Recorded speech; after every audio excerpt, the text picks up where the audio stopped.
Religion and ghost stories seem to come together pretty often, and this video is no exception. Here are the top 5 terrifying ghost stories from the Catholic Church. Number 5 on this list is St. Mary's Catholic Church. This is a Catholic church in Nashville, Tennessee that is apparently deeply haunted. World on Fire says there are 3 ghosts rumored to haunt this church and its grounds. One story holds that a priest died during construction of the church.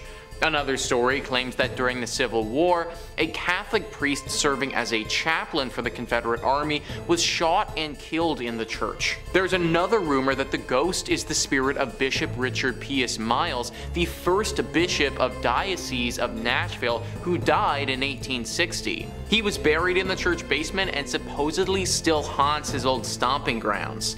According to one story from 1937, a pounding at his bedroom door woke up a priest in the rectory, but he could find no one there. After he fell asleep, he was woken up again, this time by a pounding on the headboard of his bed.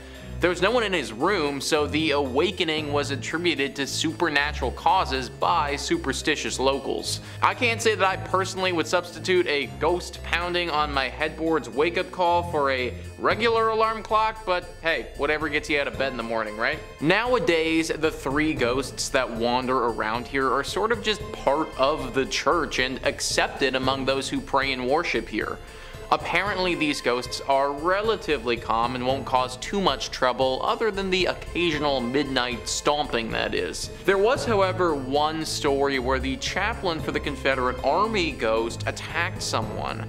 It happened over 50 years ago now, but apparently a woman and her young son were walking past the church and got bombarded by this ghost. They both managed to get out okay, but they were obviously really shaken up. Now, nobody knows why this ghost did this or what the story was, but we think that this woman and her son were descendants of someone who had dealings with him in real life. Potentially their grandfather killed this man or something along those lines. It's all a bit hazy, but the good thing is that's the only group of people his ghost has ever chosen to attack before. Other than that, these ghosts are just relatively annoying, but they shouldn't cause you too much problems if you go here.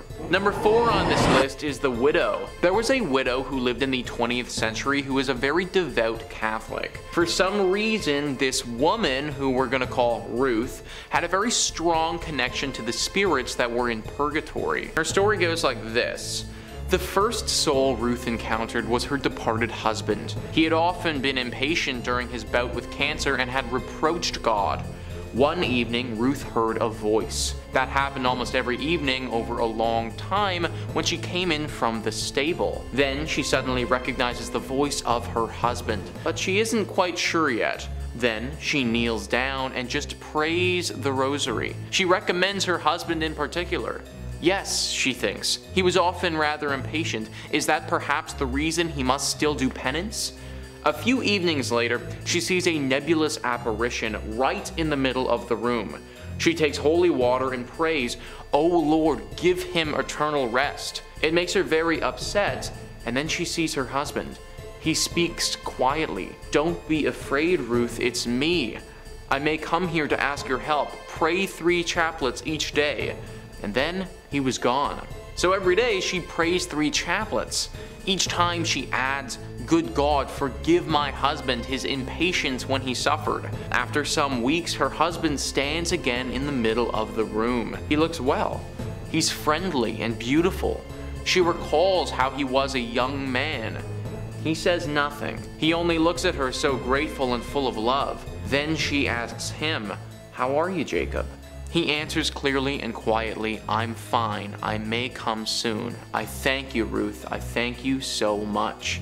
And after this, he never appeared again. So that's a pretty famous story, and Ruth went on to interact with many ghosts like this in purgatory through her life. In fact, some people started to speculate that she may even be a ghost herself as well.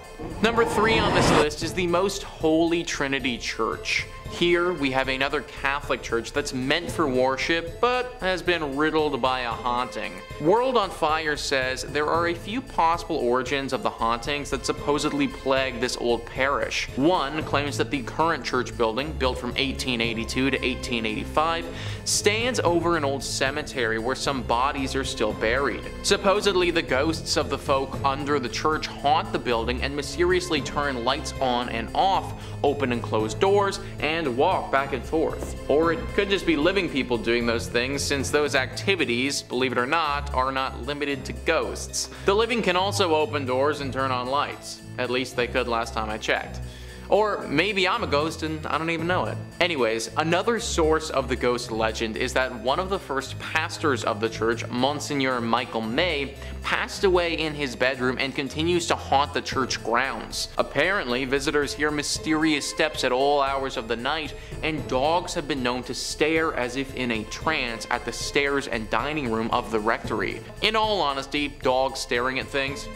Definitely not indisputable ghostly evidence. I mean, I've seen dogs do some weird stuff before, so I don't think that we can prove anything beyond a reasonable doubt based on their activities. However, it is very important to note nonetheless, whenever a big storm is coming, watch what your animals do. I bet that they'll go and hide or act differently right before a massive thunderstorm or a tornado or something. Us humans, we don't even notice it, we don't sense it at all, but they definitely will.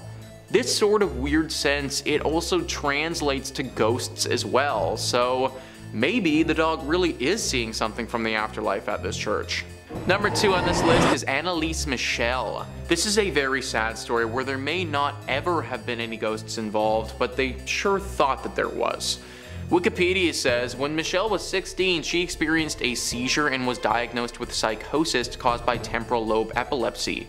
Shortly thereafter, she was diagnosed with depression and was treated by a psychiatric hospital. By the time she was 20, she had become intolerant of various religious objects and began to hear voices.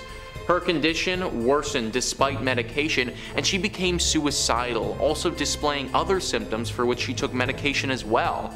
After the taking of psychiatric medications for 5 years failed to improve her symptoms, Michelle and her family became convinced that she was possessed by a demon. As a result, her family appealed to the Catholic Church for an exorcism. While rejected at first, true priests got permission from the local bishop in 1975. The priests began conducting exorcism sessions, and the parents stopped consulting doctors. Anneliese Michel stopped eating food and died of malnourishment and dehydration after 67 exorcism sessions. Michel's parents and the 2 Roman Catholic priests were found guilty of negligent homicide and were sentenced to 6 months in jail as well as a fine.